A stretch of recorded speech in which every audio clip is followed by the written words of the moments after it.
तो स्टूडेंट्स कैसे हो आप लोग।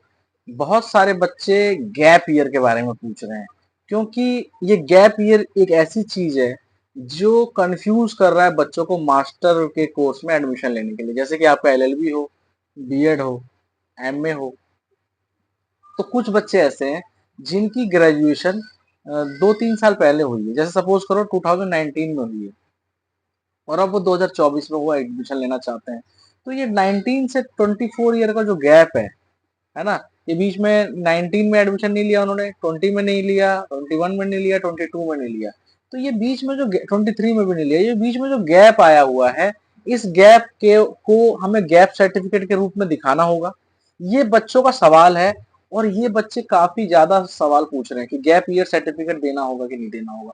तो मैं अभी तक आपको ये बता दूं कि डीयू के अंदर, दिल्ली यूनिवर्सिटी के अंदर और भी यूनिवर्सिटी है, ठीक है। फिलहाल मैं दिल्ली यूनिवर्सिटी की इसलिए बात कर रहा हूँ कि अभी दिल्ली यूनिवर्सिटी में एडमिशन प्रोसेस चल रहा है।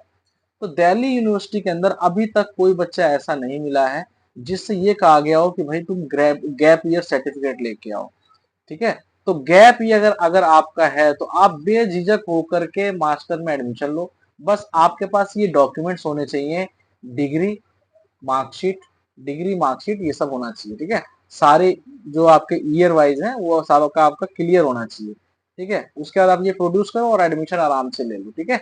कैरेक्टर सर्टिफिकेट आपको बनवाना होगा, ठीक है। कैरेक्टर सर्टिफिकेट बनवाना होगा, मार्कशीट आपको बनवा लेनी होगी, मतलब है आपके पास, वो तो है ही, ठीक है। डिग्री होनी चाहिए आपके पास, सब कुछ क्लियर होना चाहिए। तो गैप अगर आपके पास है तो कोई प्रॉब्लम नहीं होने वाली है। पहले बता दूं मैं आपको, अगर कहीं बाई चांस किसी यूनिवर्सिटी के अंदर आपसे बस यही पूछा जाएगा कि भाई इस गैप में आपने क्या किया है, कोई कोर्स तो नहीं किया है या कुछ तो नहीं किया है ना।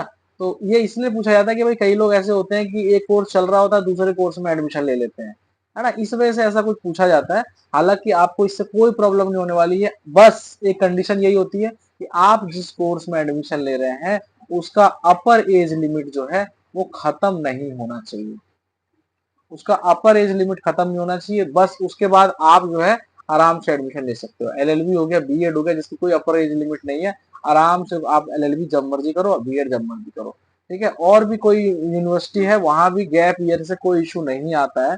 अगर गैप ईयर से कोई इशू आता है तो वो रेयरली कोई डॉक्यूमेंट्स में कोई प्रॉब्लम होती है। डॉक्यूमेंट्स नहीं है आपके पास, ये सब नहीं है, डिग्री नहीं है या फिर लेके नहीं आया, आप मार्कशीट नहीं लेके आए, अंडरटेकिंग लगा रहे हो, भाई 4-5 साल हो गए आपको, अंडरटेकिंग क्यों लगा रहे हो, आपके पास तो डिग्री मार्कशीट सब होनी चाहिए, है ना। तो ऐसे स्टूडेंट्स को प्रॉब्लम आती है, अदरवाइज कोई भी प्रॉब्लम नहीं आएगी। आप आराम से फॉर्म फिल करके आराम से एडमिशन लो और पढ़ाई करो, ठीक है। अगर आपके मन में भी कोई सवाल है, कोई डाउट है, तो आप जरूर कमेंट में करें और बताएं कि क्या सवाल है आपके पास। उसके ऊपर मैं वीडियो बना करके आपके डाउट्स को जरूर क्लियर करूंगा। थैंक यू सो मच, मिलते हैं नेक्स्ट वीडियो के अंदर। Thank you so much.